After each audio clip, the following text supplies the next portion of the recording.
Today on the Brand Aid podcast.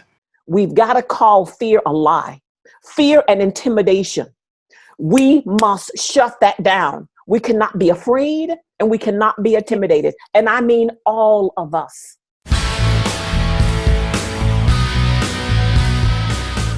Welcome to Brand Aid, where we answer the question, what does it take to launch your own brand revolution, create evolution, and who are the people that help you foster connection, community, contribution, and currency for a brand built to last?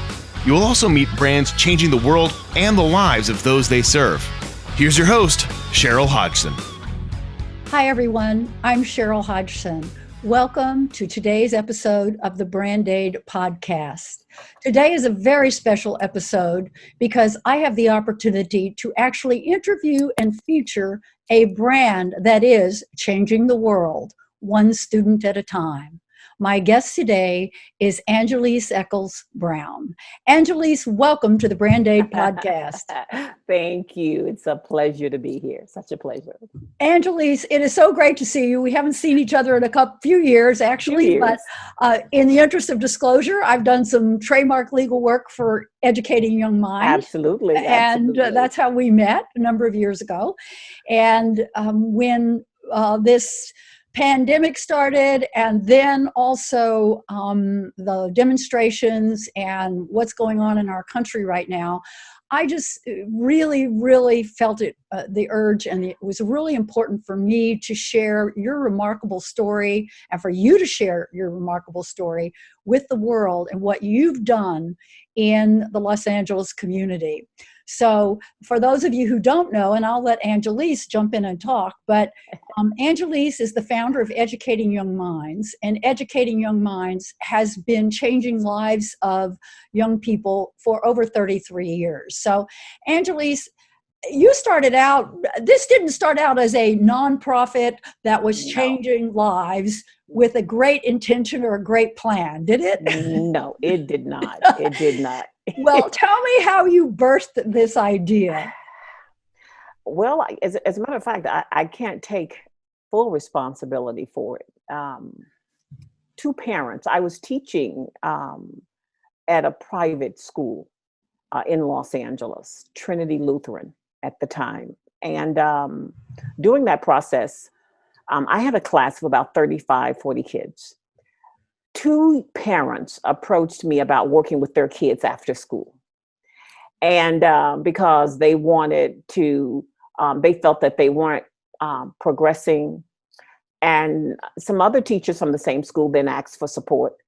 So before I knew it, I had 2, 4, 5 kids from various classrooms in my home after school. I had a small apartment. You can't even call it a one room. But kids would study, in the bedroom, in the kitchen, on the balcony. I had students who would take my pillow off my bed and take it in the bathroom and study in the bathtub. One student used to take the pillow, Tiffany, and she'd put it on the toilet seat. She said that it would, and then she would put it on the seat, put the seat down, put my pillow there, and then put her feet up against the wall, and she could sit there. And then what they would do is they would lock the bathroom door at the other kids. So it was quite an exciting time. But what I loved about it is they taught me so much. They taught me in terms of what was going on in our communities, how they hurt, their strengths, their weaknesses, how what is going on with their families affected them academically and emotionally. How if they were hungry, if they were sleepy, if they were tired, if they were living in their automobiles, it didn't matter. It did not matter. All they knew is that they had a place to come, get academic support. I would feed them. It was so interesting. I used to take the 99-cent francs and chop it up, and all kinds of pasta. So I would use spaghetti, pasta, hot sauce and ketchup, and a little dab of sugar, and that would be dinner, and crackers and cheese toast. And we did that for 7 years. 7 years until we outgrew the space. And the kids were now going from 1.5s and 2.0s to 3.8s and 4.0s, making all A's and all. It was incredible. And 7 years later, I literally fell on my knees and I said, okay, God, I did not go to Cornell to tutor, to teach and tutor kids. That's not why I went there. And I literally had to pray. Cheryl, I fell on my knees and said, God, this is what I am supposed to do with the rest of my life. I need you to give me a sign. And he did. And I never looked back. And what was the sign? He sent you another 100 kids? No. Now, Cheryl, it's Christmas, right? It's the 7th year and it's Christmas. I had not been to Memphis in about a year. Or no, 2 years. That was your home, right? That was my home. And I wanted to go and see my mom. My parents all chipped in $25, $10, $5, $2, 50 cents, whatever they could. They chipped in and bought me a round trip ticket to Memphis, Tennessee for Christmas so that I would not spend the holidays alone that year. I got to the airport, and I'm still trying to, of course, look Hollywood now that I'm living in Los Angeles. So I'm dressing like I'm. And so Jamaica, I got bumped to first class. And what is so interesting, I sat next to a multimillionaire who unfortunately had lost his wife. So we started talking on the flight. And he wanted to know what I did. I told him. He said, yeah, right. So he gave me a problem to do. I did the math problem. He said, okay, you are a teacher. I said, yes, I am a teacher. To make that long story short, that wonderful man was in California. And he came to visit me, and he saw the kids studying in my bedroom, in the kitchen, in the living room, at the table, on the balcony. And he gave me the funding. I'll never forget it. He went to McDonald's and bought McDonald's back for all of the kids. And he left me a check. When he left me a check, gave me enough money to move to 6 in Catalina. And we moved EYM to 6 in Catalina. 3 months later, I had an attorney, Dr. Baca, who taught me how to do bylaws and articles of incorporation, and EYM was born. Wow. And just so everyone knows, EYM stands for Educating Young Minds, Yes. and that's been your mission for the last 33 years. Been my mission. How many students have been through your program? Thousands. We're talking thousands. And what's so exciting about it is some would come and be there for 6 months because they're only getting help with one subject. Some would come and be there for a year. Many would come and be there from 3 to 7 years. And then all of a sudden I had kids who've been there in the program now since they were 4.5. I've got students that I literally taught them how to read. I went to a college graduation about 4 months ago. Whenever the Keck med school graduation, one of my students graduated from Keck medical school. She received her MD and PhD. I taught her how to read at 4.5, 5. I was her first teacher. And she was a college scholar. When she became a senior, we gave her a college scholarship. And she said, Miss Echols, I would be honored if you would be at my graduation. And it was quite amazing. And that is what's happening with the kids. Our kids, period, they are looking for support. They're looking for guidance. They're looking for, they want to be inspired and encouraged. Just a lot of them aren't having those conversations at home to move them. So those of us who are in position to give them these resources, why aren't we coming together and doing it? Well, that's my question, Angeles, is what, you and I've had this discussion offline. I know. I grew up with a grandmother who was a teacher. My parents started teaching in a one-room schoolhouse in the late 1940s in Louisiana, where they used to have to put the heat on with the wood stove. They used to have to dip the kids' hair in lye to get rid of the lice the first day of school. And I mean, so I grew up in a family and the only thing that saved my life, because I didn't have a fancy upbringing, was the ability, the fact that I got an education. And, it's just remarkable to me that we are sitting here listening to all the discussions about Black Lives Matter, which of course they matter, but we've had all this political BS, forgive me, that has gone on for 100 years. And then there's very little change or very little action that happens and to make a difference. And, the thing that inspires me so much about EYM and you is that you are actually doing something. You haven't waited for the government to come No. up with a solution. No. You've been doing No. it one student at a time for 33 years. There have been, Cheryl, there have been times when I have wanted to give up. I'm sure. When funders who support nonprofits, especially small nonprofits, those of us who are $1 million and less, it depends on the year. But those of us who are small, when it's very difficult to get funding because our 990 does not read the red and black is not appropriate, or when our numbers aren't large enough, if the numbers aren't in 1,500 or 2,000 kids annually. But what I am saying is, what I have found that works is that all of us must come together. The organizations, the communities, corporations, foundations, faith-based institutions. I'm saying that to change the climate, the temperature, we have got to take all of our resources, put those resources together, because we can do it. We can do it. Put them together and share them with these kids and let these kids know that opportunities are available. Do you know, under the jobs of arts and entertainment, health and wellness, government, politics and law, under education, under farming and agriculture, international law, export, import. Do you know how many jobs are available? How many careers, forget a job, how many careers are available underneath those hubs that our young people are not accessing? And that is because the conversations are not being held in their homes, because the parents don't have that information. So I think that I know for a fact that we can teach the algebras, we can teach the geometries, we can teach adding, reading, writing, and arithmetic, learning to read phonetically, in terms of history, what's going on in our country, how to listen to what our president is saying, and how to understand and interpret that.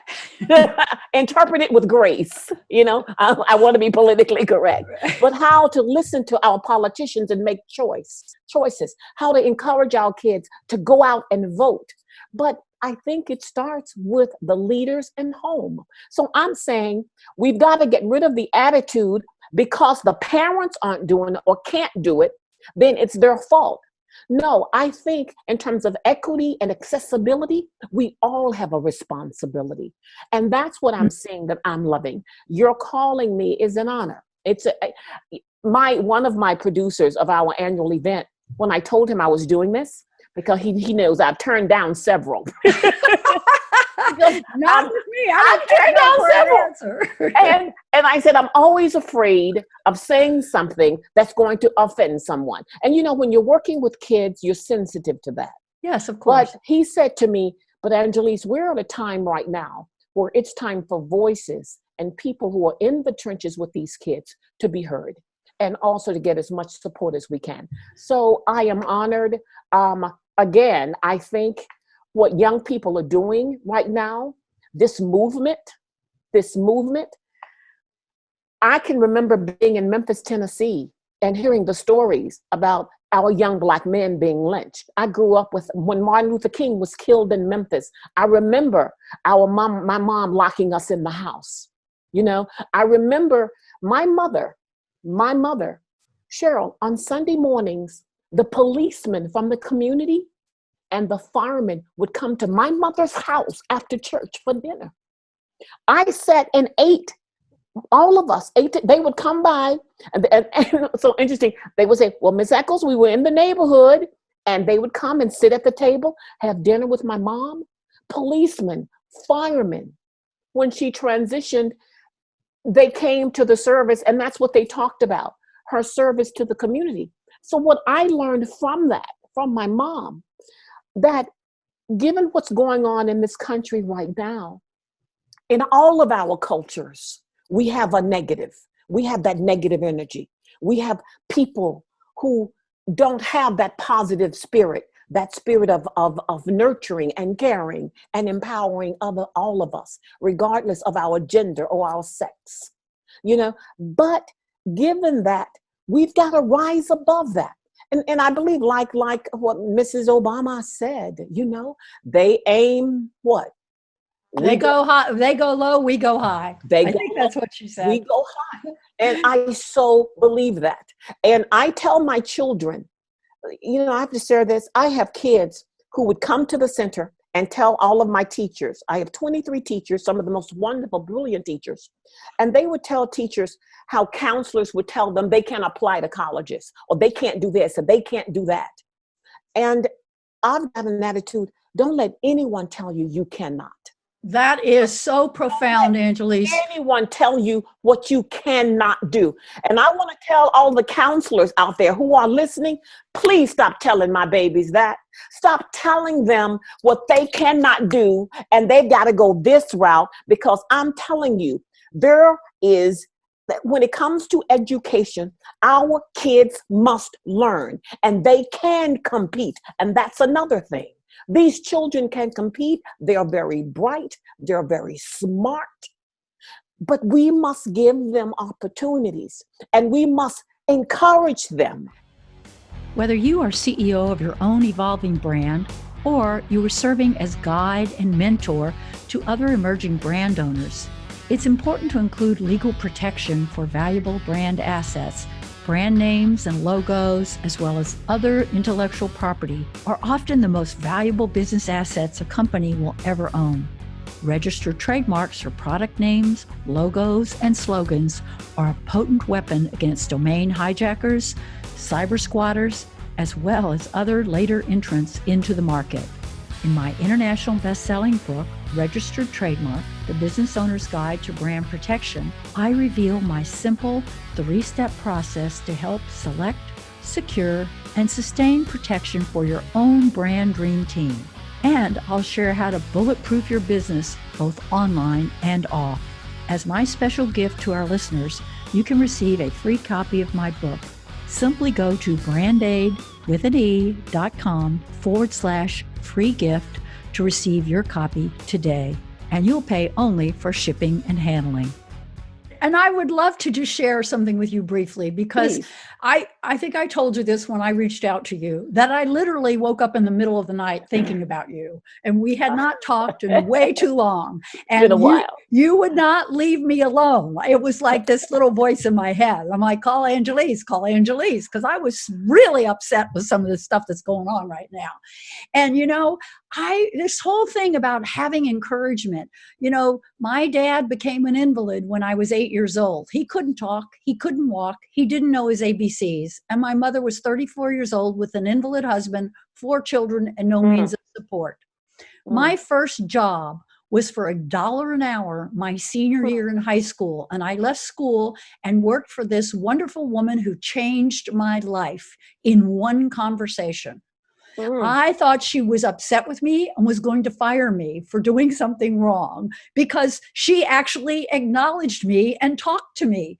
And I started sobbing and crying in the conversation. And she's like, why are you crying? And I'm like, well, I don't know. Did I do something wrong? Because no one had ever noticed I existed. I didn't feel that way, not because they didn't love me, but because of the horrible circumstances my mother was in, trying to put food on the table and take care of us. And it turns out she thought I could take care of myself. But Norma was the person who sat me down and in that one conversation gave me a vision for my life, that I could achieve something, that I could leave Covington, Louisiana, and I could get an education with no income and no money. But again, who did it come from? It came from, who was this person encouraging you? It was the woman who I was working for. A woman you were working for. And that is exactly what we're saying. We must leave these doors open for these kids. 2 days ago, I got a phone call. I received 2 calls in the last 2 days regarding my kids. One is in the hospital she had to have an operation on her brain. This baby has always wanted to be an actress. So I received that call yesterday. This other baby, and when she would come to EYM, I told her mother, just let her come. We'll watch her, we'll care for her, keep her safe. She was always so excited just to be in the space, but she had many challenges. But we kept that door open. I received a call 2 days ago from another student, where her grade point average is a 4.4. I was like, okay, how did you get a 4.4, right? I'm screaming, I'm ecstatic. Miss Echols, I got a 4.4. Now, last year, when her mother is one of my students. I had her mother in the program, I believe when she was 13 or 14 years of age. I now have her child who's in the 11th grade. Oh my goodness. Hold on. Her mother was a scholarship recipient. Her mother now is part of the EYM board. When her mother brought her to me, I told her mother twice, no, I'm not taking her. I can't take her because I am going to have to get really tough, buckle down on her, and really come at her to lock her down, right? Her mother said, Miss Echols, please, my child, I'm not losing my daughter. So I need your support. You know, I'm a single mom, right? When this child to say, Miss Echols, I got a 4.4, and to say, thank you. She sent it to me. It's in my phone, right? And I said to her, okay, we're gonna go wherever you want to go. We'll go to dinner, we'll go bike riding, we'll go fishing. I don't care, whatever you want to go. But you should hear the joy in this mother and this child. Now, this is a child who literally was in my office. She was doing the exact same thing her mother did, rolling her head. Well, I really don't need much help, and I know what I'm doing. And that, okay, her child had the same energy. But the difference, what made it work, her mother, Lashaya, I probably shouldn't mention her name, but I did. Lashaya, I love you, but I'm mentioning your name. Her mother's mother, Lashaya's mother, said, I'm going to get the help my child needs. And now Lashaya said the same thing. We all came together as a unit, as one, and we engulfed the child and gave that child resources. So every time that child tried to go another way, there was somebody there stopping them. A lot of these kids, a lot of our low income, at risk kids of color does not have anyone to stop them when they're making a choice. There's no one there to block them.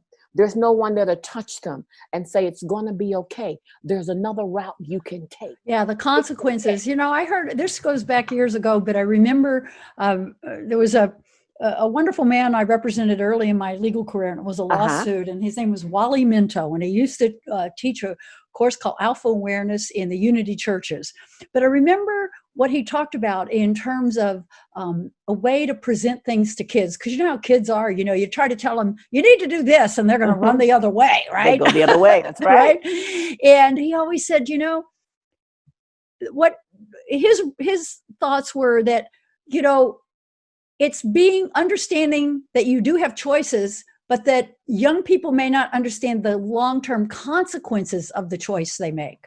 In other words, you can drop out of school. That's an option if you choose to drop out of school. Now, and let not me complete tell you your what education. those consequences are. Let me tell you what your life's going to be like. Yes, what the possibility. Let me give you the consequences, but let me give it to you without threatening you. Exactly. Let me give it to you without labeling you. Let me give it to you where you still feel uplifted, and that you are part of the society and that you can still contribute to it. Let me give you this information so that you can receive it. Yes. Because that's what's important. And that's what I am saying in terms of the conversations in the homes. A lot of them, unfortunately, are not having these conversations, but we are here. Well, it's also generational. You know, you're trying to disrupt family patterns that go back generations where none of the parents had that kind of. But now, listen, absolutely. And guess what the other operative word you just used? Family. Do you know how powerful that word is? Yes, I do. Family. Do you know how many kids would tell you that they did not have that? A family? They had a parent, They had a place, a roof over their head, but a family, No. resources and support.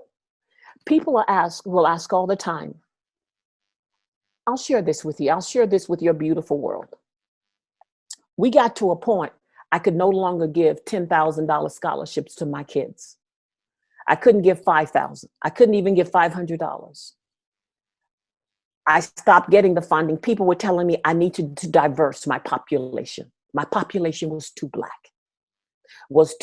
At one point, I was too African American. Another point, I was too Ghanaian. Then I was too Nigerian. Then I'm too Ethiopian. Then I'm too African American. It just, so when the funding stopped, I knew I had all of these kids that I had promised to give them this money. And I went and took out a loan for $100,000. Mm-hmm. And I had to take it out in my name because I could not get any funding. And I took it out for $100,000. I gave it to our accountant who put it in the bank. It went straight into EYM's account. And she allocated that $100,000 to all of, we had 40 something kids in colleges. And she allocated all of that money to those kids.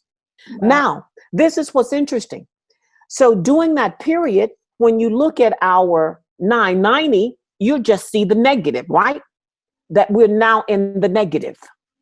So funders will see that, make a judgment call, and say, well, no, we don't want to give you, you got to get out of the red, you've got to do this, you've got to do that.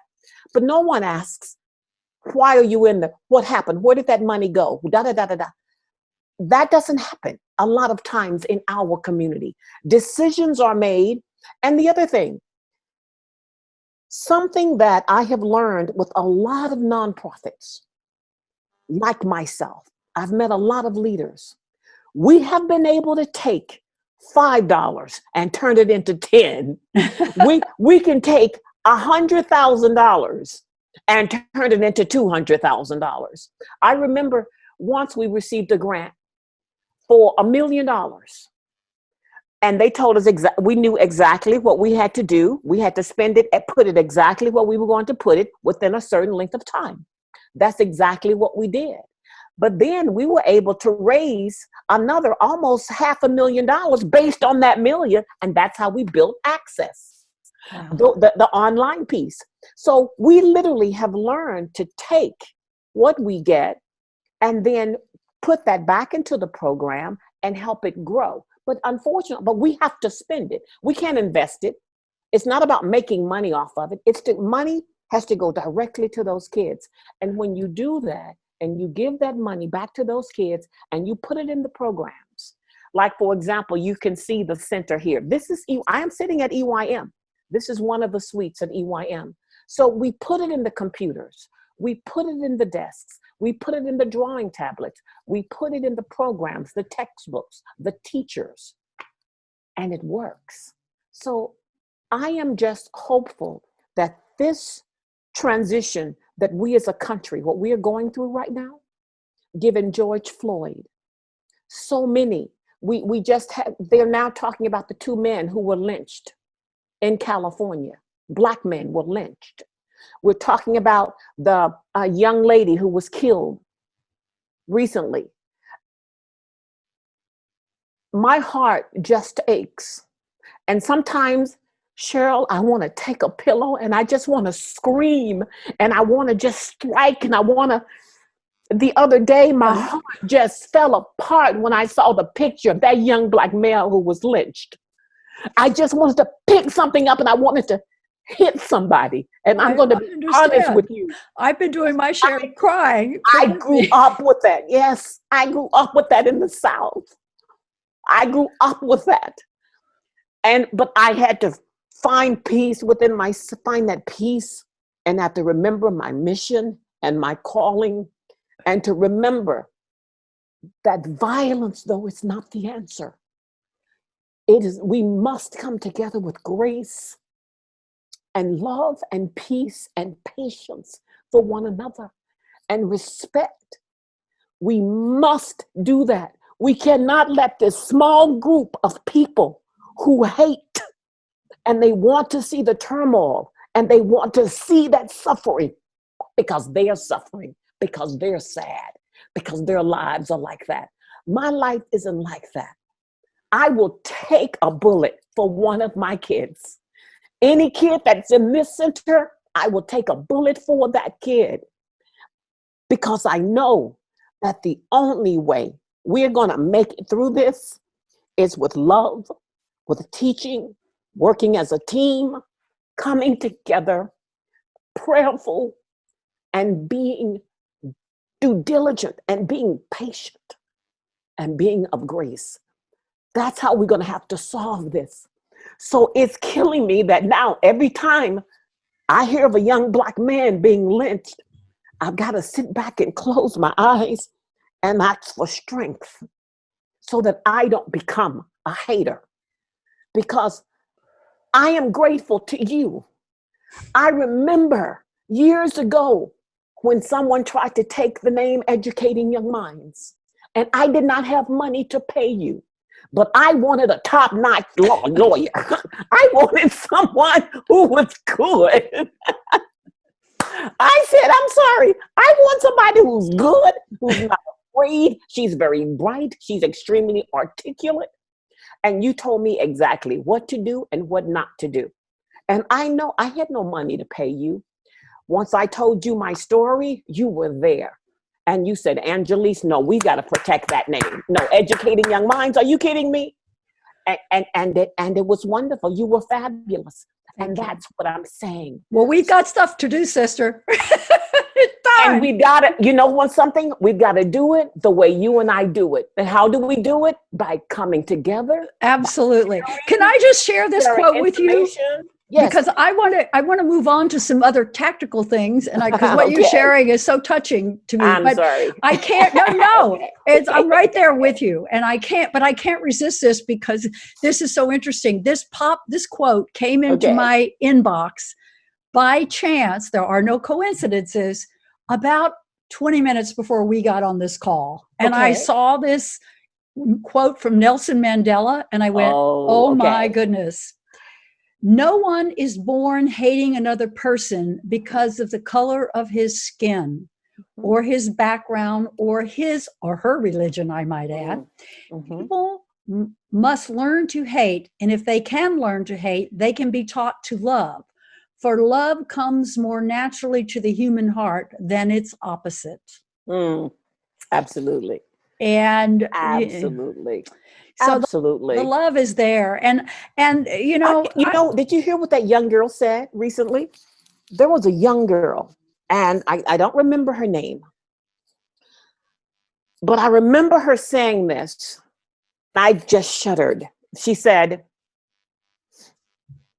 and forgive me, I can't quote her exactly, but her message was, we are not in this for revenge. We're not in this for revenge. We're in it for equity. So thank God, Black people, those kids who are out there, they're not being revengeful. They don't want to hurt anyone. They don't want to take anything that isn't theirs. They're just saying, let's be fair. Give us a chance. And it begins with an education system that has books and teachers but it also begins with the Cheryls in this world. It begins what is so powerful. And I've got to call you my white sister, okay? For this analogy. Can I call you my Black sister? Absolutely. Check this out. From another mother. Okay, so now check this out.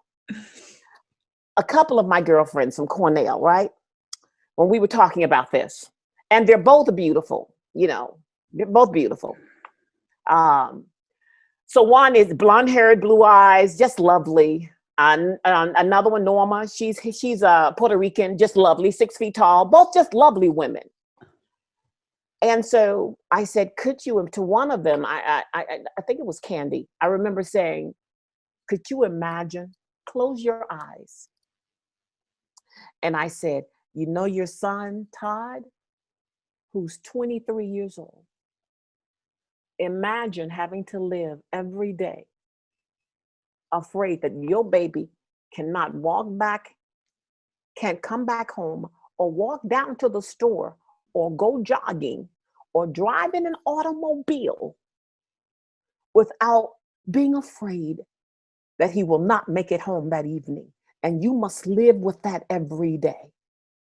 Imagine living with that every day. So it's very difficult for people to go there if you can't feel that. And I was saying to her, the only thing I can suggest is that you close your eyes for a second and imagine that child.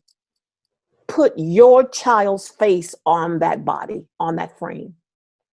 How would you feel? Then you will have some imagination in terms of how that other parent feels. But that's why it takes all of us.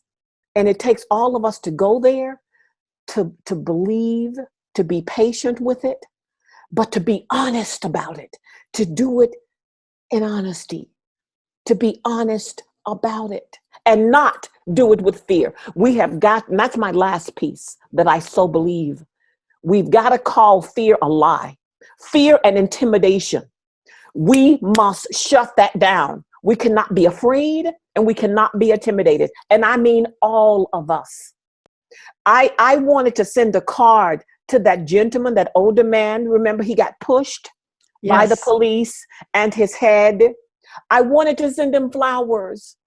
I wanted to send that baby flowers just to say, thank you. If you were out there for me, and thank you. Please know that we are appreciative.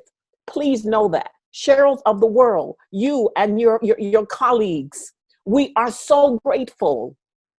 We are so grateful because we cannot do this alone. We cannot.